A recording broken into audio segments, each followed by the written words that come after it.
ஜனநாயகன் திரைப்படத்தை தேர்தல் வரும் வரை படம் வெளியிடக்கூடாது அப்படிங்கிற ஒரு திட்டமிட்ட சதி இதுக்குள்ள இருக்கு. இதுல என்ன பெரிய உங்களுக்கு தேர்தலில் இந்த டயலாக் பெரிய தாக்கத்தை ஏற்படுத்திடும். ஐ எம் கம்மிங் அப்படின்னாரு. சரி, யூ ஆர் கம்மிங், ஓகே, வாங்க, வெல்கம். நீங்க இவ்வளவு தைரியமா பேசுனீங்களா ஐ எம் கம்மிங்னு, அப்பனா கரெக்டா திட்டமிடல் இருந்திருக்கணும்ல. இந்த படம் புரட்சியெல்லாம் ஒன்றும் பண்ணாது. என்ன புரட்சி பண்ணும்? அதெல்லாம் கிடையாது, எதுவுமே நடக்காது. விஜயை பொறுத்த வரைக்கும் பார்த்தீங்கன்னா இதில் பாட்டு பாடியிருக்காரு, டான்ஸ் ஆடிருக்காரு. என்ன தளபதி கச்சேரி.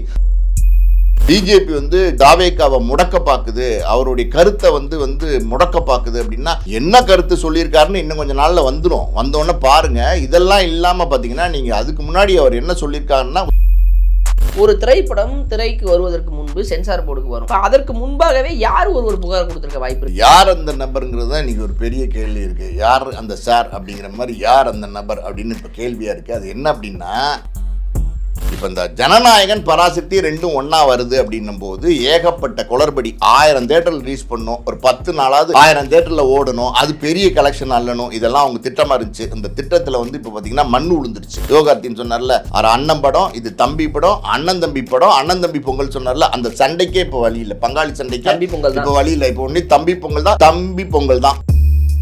நேஷனல் ஆரோக்கியா எக்ஸ்போ அண்ட் நம்ம சென்னையில் மணப்பாக்கத்தில் உள்ள Heartfulness Institute Babuji Memorial Ashram January 9 to 12. Click the link below and register. மக்களே, அன்பு வணக்கம். இன்னைக்கு நம்மளோட பாலகிருபி சார் இருக்காரு. சார் வணக்கம் சார். வணக்கம். ஜனநாயகன் திரைப்படம் தள்ளி போகிறது, படக்குழு சார்ந்த பிரச்சனை தான் இது, படக்குழு செய்த தவறு தான் இது அப்படின்னு ஒரு புறம். ஜனநாயகன் திரைப்படத்தை தேர்தல் வரும் வரை படம் வெளியிடக்கூடாது அப்படிங்கிற ஒரு திட்டமிட்ட சதி இதுக்குள்ளே இருக்குது அப்படின்னு இன்னொரு புறம். படத்தை கடைசி நேரத்தை வரைக்கும் வச்சு பழி வாங்கிட்டாங்க. பாஜக அரசு பெரிய அழுத்தத்தை விஜய் மீது திணிக்க முயற்சிக்கிறது அப்படின்னு மூணாவது இன்னொரு புறம். திமுக பாஜக சேர்த்து சதி செய்து ஜனநாயகன் படத்தை முடக்கிறாங்க அப்படின்னு விஜய் அவர்களுடைய தொண்டர்கள் புறம் ஒரு புறம். இப்போ 4 பார்வையில் ஒருத்தரும் ஒரு பார்வையில் பார்க்குறாங்க. எனிவேஸ், ஒரு திரைப்படம் சார்ந்து ஒரு திரைப்படத்துக்கு இவ்வளவு நெருக்கடியா அல்லது திரைப்படம் எத்தகைய தாக்கத்தை ஏற்படுத்த போகுது, இந்த திரைப்படம் விஜயின் திரைப்படமா அப்படின்னு 100 கேள்விகளை பிரித்து கேட்கலாம். முதலில், தேர்தல் வரும் வரை படத்தை வெளியிடக்கூடாத அளவிற்கு தடை விதிக்கணுங்கிற ஒரு சூழல் போயிட்டு இருக்கா? திரைப்படம் எத்தகைய தாக்கத்தை ஏற்படுத்த போகுது அப்படின்னா, எதுவும் ரெவல்யூஷனரியான கருத்தெல்லாம் அதில் ஒன்றும் கிடையாது. வழக்கமான டெம்ப்ளேட்டில் தான் படம் எடுத்திருக்காங்க. விஜய் பார்த்திங்கன்னா ஒரு பொண்ணை வளர்க்குறாரு. அது ஒரு வளர்ப்பு மகள் தான்.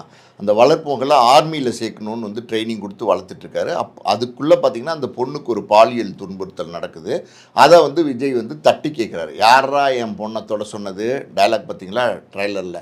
இதில் என்ன பெரிய உங்களுக்கு தேர்தலில் இந்த டயலாக் பெரிய தாக்கத்தை ஏற்படுத்திடும். ஐ எம் கம்மிங் அப்படின்னாரு. சரி, யூ ஆர் கம்மிங், ஓகே, வாங்க, வெல்கம்.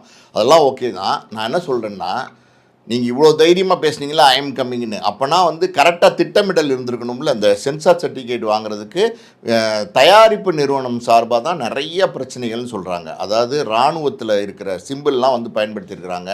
அதை பயன்படுத்தினா ஹோம் டிபார்ட்மெண்ட்டில் ஹோம் செக்ரட்டரிட்ட பர்மிஷன் வாங்கியிருக்கணும். அதெல்லாம் எதுவுமே இவங்க ஃபாலோ பண்ணலை. இவங்க அவங்க எல்லாமே மேம்போக்காக பண்ணிவிட்டு பேசாமல் சென்சாருக்கு அனுப்பிச்சிட்டாங்க அப்படின்னு சொல்கிறாங்க. ஸோ ஒரு படம் அது விஜயோட கடைசி படம் அப்படின்னும்போது அது ஏகப்பட்ட எதிர்ப்புகள் இருக்குங்கிறது விஜய்க்கே தெரியும். ஆடியோ ரிலீஸ்லேயும் விஜய் பேசியிருக்காரு. அப்போ கவனமாக இருந்திருக்கணுமா இல்லையா? அப்போ கவனக்குறைவாக இருந்தது யார்? விஜய் தானே.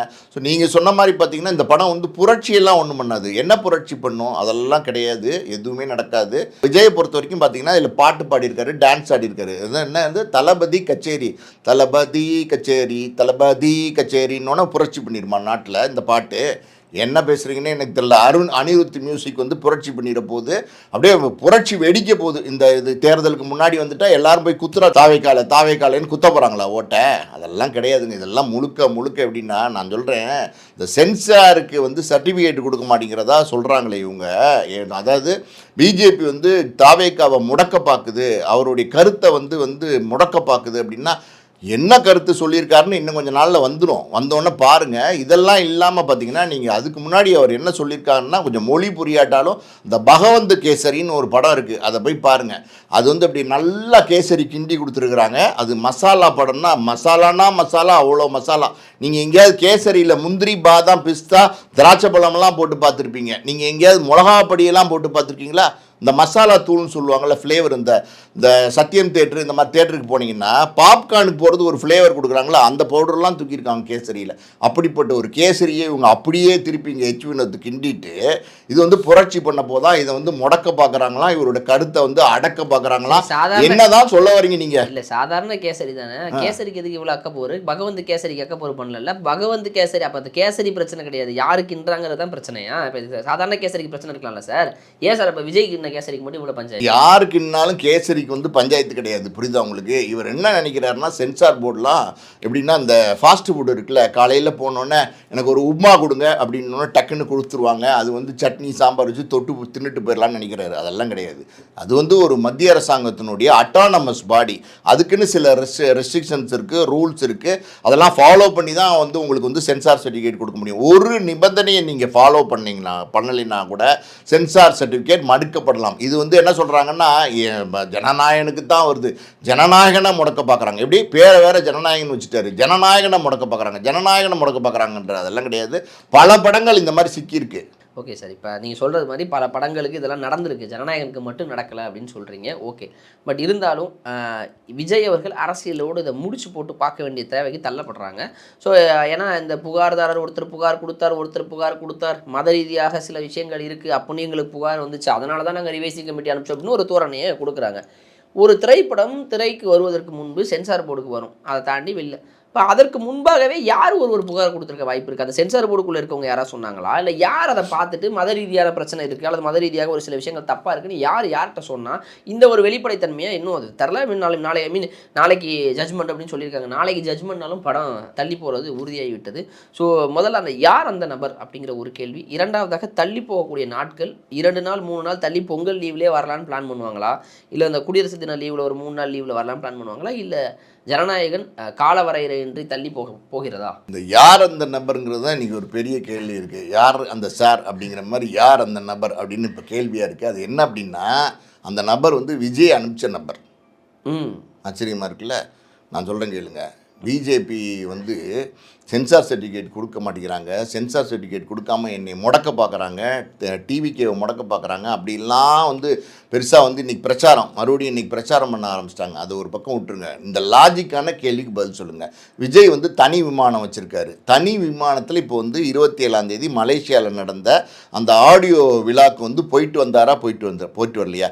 ஒரு தனி விமானத்தை வந்து நம்ம இந்திய நாட்டிலேருந்து வேற ஒரு நாடு, மலேசியா வந்து நம்ம டெல்லி பாம்பே கிடையாது, இல்லை பெங்களூர் கிடையாது, இல்லை கோவா கிடையாது, புரியுதா உங்களுக்கு? வேற ஒரு நாட்டில் போய் அந்த விமானம் வந்து லேண்ட் ஆகணும். அதுக்கு லேண்டிங் பர்மிஷன் வேணும், ஏர் பர்மிஷன் வேணும், இமிக்ரேஷன் பர்மிஷன் வேணும். அங்கே வந்து அந்த விமானம் வந்து ஒரு 48 மணி நேரம் நிற்கணும், அதுக்கு பர்மிஷன் வேணும். இதெல்லாம் யார் கொடுக்கணும்? இதெல்லாம் மத்திய அரசு தான் கொடுக்கணும். மத்திய அரசு நீங்கள் தனி விமானத்தில் போயிட்டு வர்றதுக்கு இந்த பர்மிஷன்லாம் கொடுத்துருக்காங்க உங்களுக்கு. அது இல்லாமல் நீங்கள் பார்த்தீங்கன்னா இந்த அரசியல் அப்படின்னு நீங்கள் ஆரம்பித்ததுக்கப்புறம் எனக்கு தெரிஞ்சு ஒரு 4-5 தடவை வந்து நீங்கள் வெளியில் வந்திருக்கீங்க, மக்களை சந்திச்சிருக்கீங்க. இந்த 4-5 தடவை வெளியில் வர உங்களுக்கு அப்படியே அதிகபட்சமாக நீங்கள் வெளில வந்தால் என்ன பண்ணுவீங்க? இங்கே அதாவது உங்களுக்கு பனையூர் பங்களாலேருந்து நீலாங்கரை வீட்டுக்கு வருவீங்க. நீலாங்கரை வீட்டிலேருந்து இந்த பட்டணம்பாக்கத்தில் ஏதோ ஒரு ஃப்ளாட் வச்சுருக்காரு போல், ஏதோ ஆஃபீஸ் மாதிரி, அங்கே வருவீங்க. இதுதான் அதிகபட்சம்.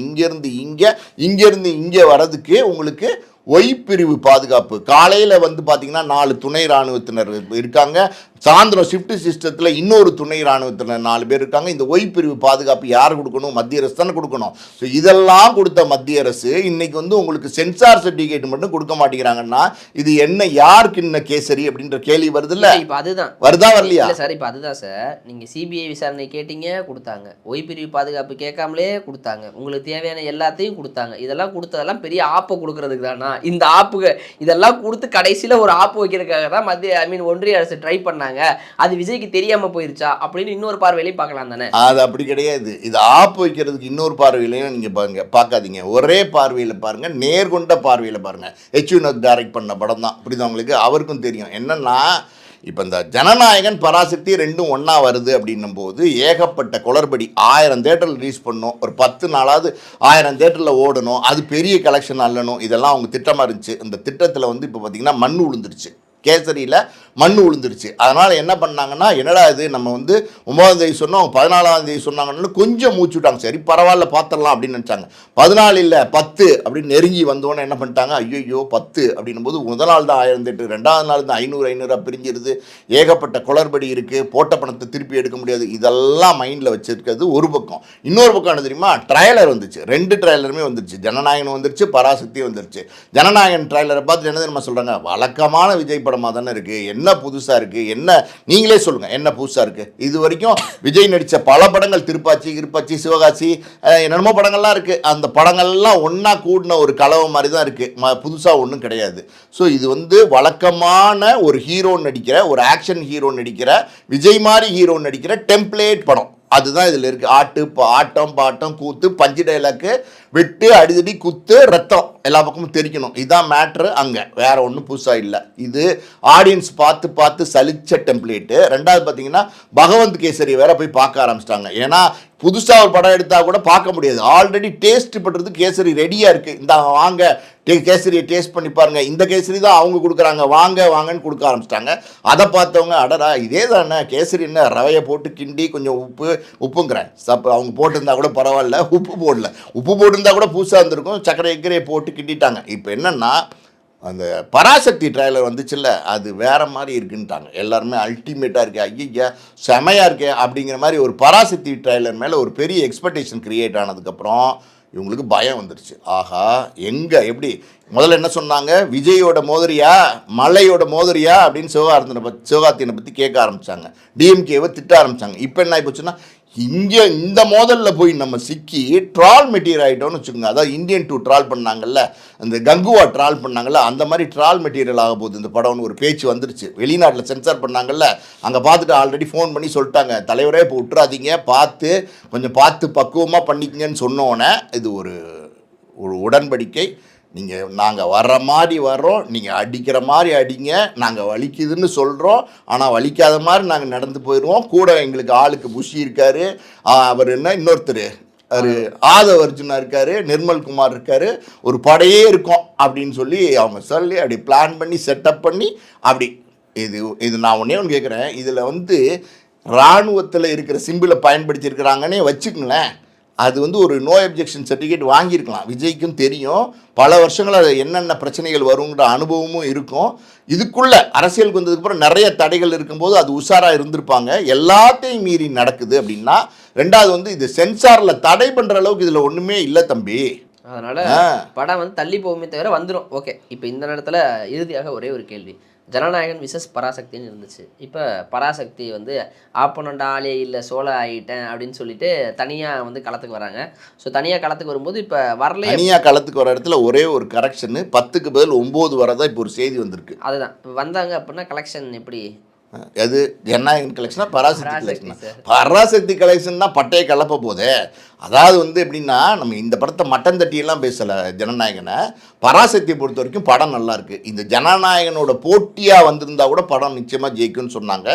இப்போ பார்த்தீங்கன்னா 1000 ஸ்க்ரீன்ஸ் இருக்குல்ல, அதில் 500 பங்கு போட வேண்டியிருந்துச்சு. அண்ணன் தம்பி சண்டை, சிவகார்த்தின்னு சொன்னார்ல, அண்ணன் படம், இது தம்பி படம், அண்ணன் தம்பி படம், அண்ணன் தம்பி பொங்கல் சொன்னார்ல, அந்த சண்டைக்கே இப்போ வழி இல்லை, பங்காளி சண்டைக்கே இப்போ வழி இல்லை. இப்போ ஒன்று தம்பி பொங்கல் தான் அப்படிங்கிற மாதிரி பார்த்தீங்கன்னா, நம்பி வாங்க இது தம்பி பொங்கல் அப்படின்னு மனசுக்குள்ள சிவகார்த்தியன் படுத்திட்டே காலாட்டிட்டு இருப்பார்னு நினைக்கிறேன். அந்த அளவுக்கு பார்த்தீங்கன்னா நிச்சயமாக பராசக்தியை பொறுத்த வரைக்கும் இப்போ 1000 ஸ்க்ரீன்ஸில் அதை ரிலீஸ் பண்ண போகிறாங்க. அப்புறம் தெலுங்கு படம்லாம் வருது, ஏதோ இந்த என்னது ராஜா சாபு, அப்புறம் சிரஞ்சீவி நடித்த ஒரு படம் இருக்குது, வெங்கடேஷ் நடித்த ஒரு படம் இருக்குது, சிரஞ்சீவி நடித்த படத்துக்கு வேறு நயன்தாரா வேறு ப்ரொமோஷனுக்கு போகாதவங்க வேறு ப்ரொமோஷனுக்கு போயிருக்காங்க. பலவித அப்ளஸோட பல படங்கள் வருது. அதுங்களுக்கெல்லாம் ஆளுக்கு 100 ஒரு 50 100ன்னு தள்ளி விடு, நம்ம ஒரு 700 800 கொடுப்பா அப்படின்னு சிம்மாசனம் போட்டு உட்காந்துட்டாங்க. யார்? பராசக்தி. அப்படி இருக்கும்போது பராசக்தி அது இந்த பொங்கலுடைய மகாசக்தியாக இருக்கும். அதாவது இதுக்கு நடுவில் வந்து வாவாத்தியார் உள்ளவர் தான் ஒரு தகவல் இருக்குது, வரமாட்டாங்க, அது தெரில, தகவல் இருக்குது. அதான் இப்போ மொத்தம் பராசக்தி இந்த முறை எப்படி ஒரு அமரன் வசூலை பெற்று சிவகார்த்திகேயன் நெக்ஸ்ட்டு ஒரு ஜோனுக்கு போனாரோ, அது மாதிரி இந்த படமும் கிட்டத்தட்ட எப்படி பார்த்தாலும் ஒரு 300 கோடி வசூலை தொடுவதற்கான வாய்ப்பு. அமரன் வசூலுங்கிறது ஒரு முகுந்த் வரதராஜனுடைய ஒரே ஒரு நபருடைய தனி நபர் இராணுவ வீரருடைய கதை. இது அப்படி இல்லை, தமிழ் மக்களோட கதை. ஹிந்தி திணிப்பை எதிர்த்து போராடி இருக்கிறாங்க. பல பேர் வந்து போராடி இருக்கிறாங்க, உயிர் மாண்டு இருக்கிறாங்க. அந்த மாணவர்களோட போராட்டம், அந்த போராட்டம் இன்றைக்கும் நமக்கு உணர்வோட கனெக்டான ஒரு கதை. அந்த கண்டென்ட்டு நிச்சயமாக ஜெயிக்கும். ஸோ இப்போ இந்த பொங்கல் பராசக்தி பொங்கலாக தான் தனியாக சோலோவாக வந்து அடிக்க போகிறாங்க அப்படிங்கிற மாதிரி தான். ஏன்னா ஜனநாயகன் வரல, தள்ளி போயிடுச்சு, அது 1000 காரணம் அப்படி வச்சுட்டு சொன்னாலும் பராசக்தி எந்த பிரச்சனையும் கிடையாது. நல்ல வேளை விஜயோட அவர்களோட மோதுறாராங்கிற ஒரு சின்ன நெகட்டிவ் இருந்துச்சு, அதுவும் கிடையாது. எங்க நாங்கள் என்ன பண்ணோம், படம் போயிடுச்சு தானா நாங்கள் வந்துட்டோங்கிற மாதிரி சோலோவாக வந்து இறங்க போகிறாங்க. எத்தனை கோடிகளை வாரி குவிக்கிறது பராசக்தி படம் எப்படி வந்திருக்கு அப்படிங்கிறத நம்ம பராசக்தி படம் பார்த்துட்டு நம்ம அன்றைய தினம் பேசுவோம் சார். நேரம் கொடுத்ததுக்கு நன்றி சார். நன்றி.